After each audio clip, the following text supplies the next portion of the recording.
We are Robin and Steve. We left off in Mill Arm, D'Urville Island. Rengitoto Kite Tonga. The trip to Mill Arm has to be timed well. At dawn we sailed by the barren landscapes and islands with holes in them to the relatively tricky entrance, which involves tight turns in shallow water, even at high tide. But here we're leaving the beautiful Mill Arm behind, heading to Nelson. The need to leave on a rising tide meant that we were against the current for a little while, and it was a bit bumpy. But once in the deep, things smoothed out. Smooth, that is, until we were in the shallows once again, nearing Nelson. This harbour entrance was cut into the Baudo bank in 1906, and Port Nelson is now a busy place. A city, in fact. In preparation for urban life, I gave myself a haircut. With my makeover done, we were ready to hit the city.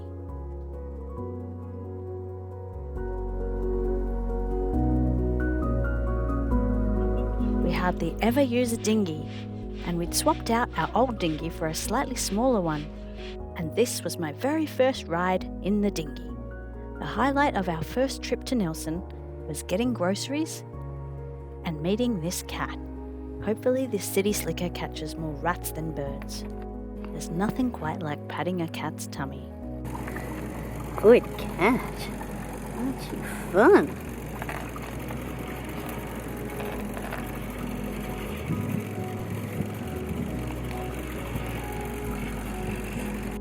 So that's what we did in Nelson. Oh, and we did see some art all throughout the town. But for now we were leaving the dinghy sailors behind and heading to Abel Tasman National Park. First stop, Adele Island, Motua Rero Nui.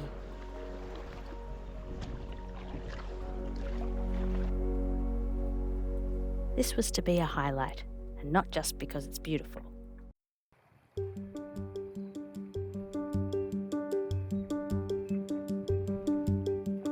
A short kayak from our anchorage is a colony of New Zealand fur seals.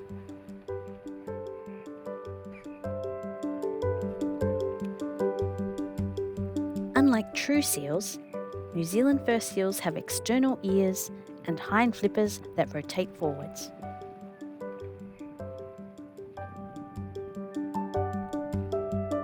They have 2 layers of fur, which are grey-brown on the back and paler on the tummy.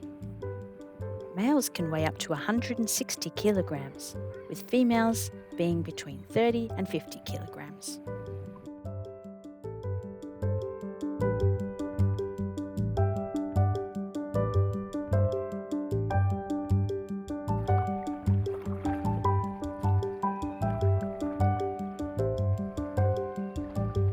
Females can dive for about 9 minutes to a depth of 312 metres. Males even more. The pups begin to dive at between 8 and 11 months old, when they start weaning.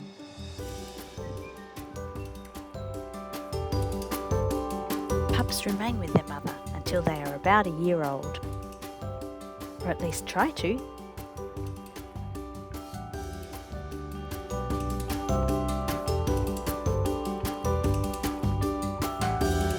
New Zealand fur seals feed on cephalopods, fish, and birds, including penguins.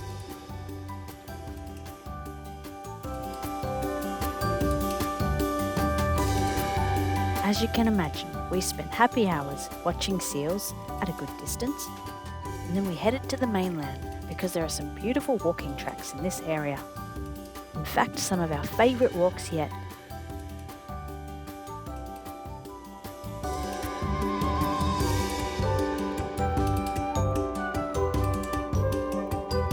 Oyster catcher, Torea.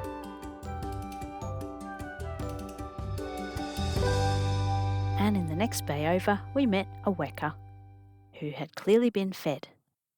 Don't feed the wildlife, people.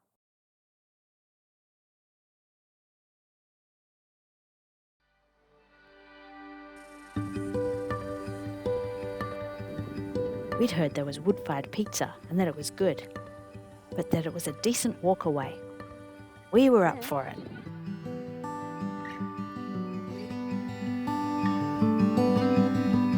We set off on yet another beautiful track, a couple of hours' walk from the pizza place, and we passed some stunning views, only to find that the pizza place was closed. We faced the setback with courage and ate some nuts. Another day, another walk.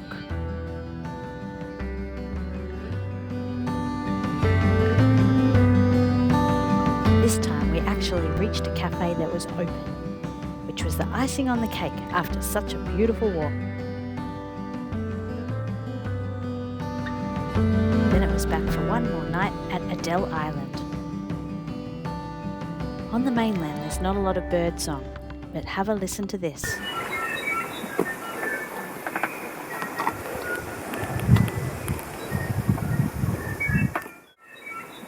This island is predator-free, and so birds sing. Some horrible weather was on the way, and so we headed back to the big town of Nelson, where pine logs are carried away by the shipload. And you can't smell it, but shiploads of fish are offloaded here too. In certain wind directions, that's hard to ignore.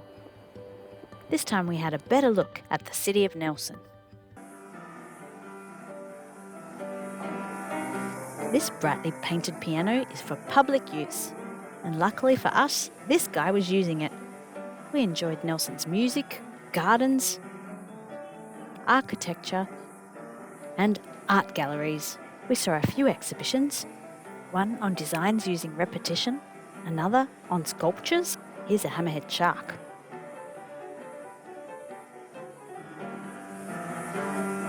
And an exhibition based on housing. This was my fave. Well done, Simon. Thanks again, Piano Man. Then it was off to the museum for the Comedy Wildlife Photography exhibition, and then some history, including extinct things like this little bush mower, Moa Ricky, and then some introduced species. Here are just a few rabbits. It was a good day, and that was lucky because it was my birthday. But the weather was turning foul, so we headed back to the boat to sit out the storm. We were planning to cross the Cook Strait and sail up the west coast of New Zealand, but not today. Once the worst had passed, we walked to the centre of New Zealand, and the next morning we set off, being mindful not to enter the channel until this ship was through.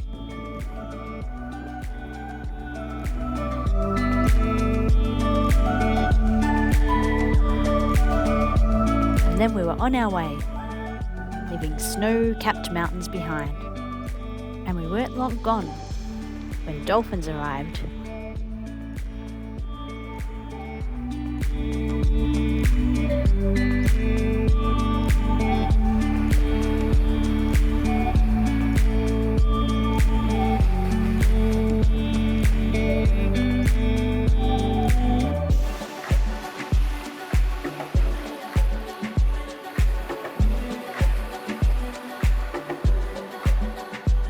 Haven't seen many dolphins here, so this was a real treat. One of the dolphins had a deformity in its rostrum. That's the pointy bit at the front, like a nose or a beak. I looked up studies on rostrum deformities, and for obvious reasons, it's hard to study the causes and effects of such a deformity, but that this one has survived to adulthood brings me hope.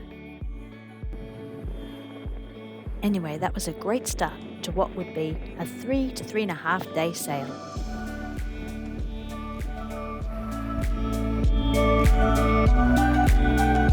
We saw one ship and many albatrosses.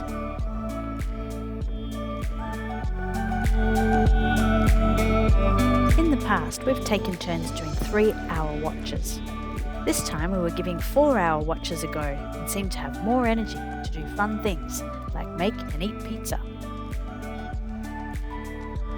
So at least in fine conditions, we prefer 4-hour watches. I had the sunset watch, 6 p.m. till 10 p.m. and the sky put on a good show for me each night.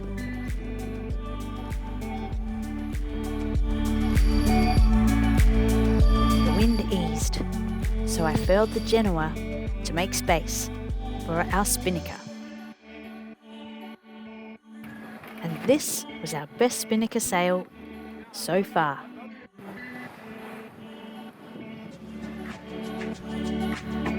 But by night we reset the Genoa and continued to sail in mellow seas.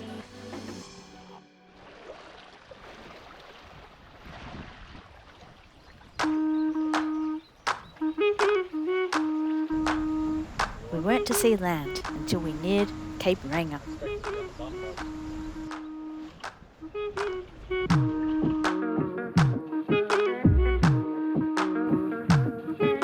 Once the sun set, we'd use audiobooks to help entertain us in the night watches. And Duolingo as well. We've started learning French.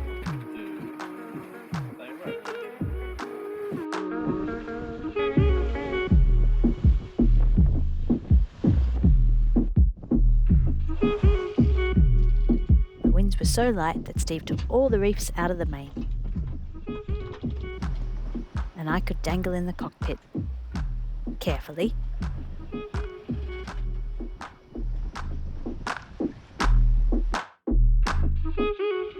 Land!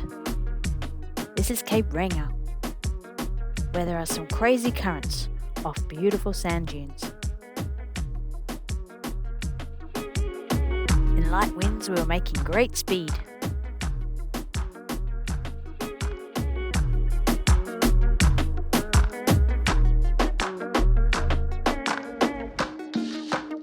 We were expecting worse seas with such big currents, but luckily this was as scary as it got. And soon we anchored. This is Spirits Bay, Funny.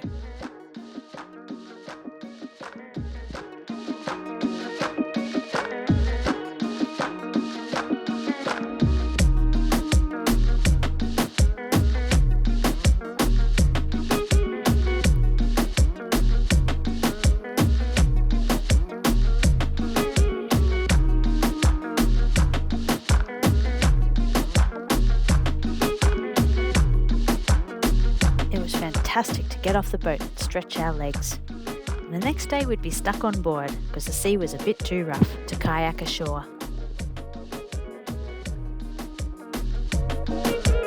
So we did some bird watching, and Steve did a spotter fishing, but didn't catch anything. Then we saw this thing. It was self-propelled and we'd never seen anything like it before. And it got stuck on our anchor chain.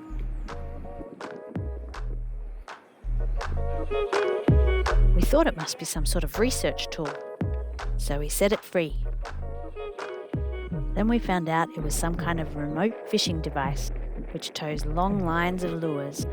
What with this device and the other boats that pulled up, maybe there aren't enough fish to go round anymore. It was time to move on.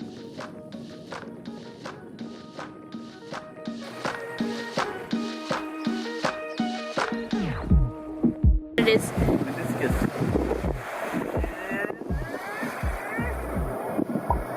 That's how hard it's going to be with the science, eh? Here's a map recap of where we've just been, using my newly acquired skill, drawing a dotted line on a map using a computer. Incredible, I know. Next time we'll check out more of the northern chunk of the Northern Island. We'll see a kiwi and then head back to the Bay of Islands to prepare to go up the South Pacific.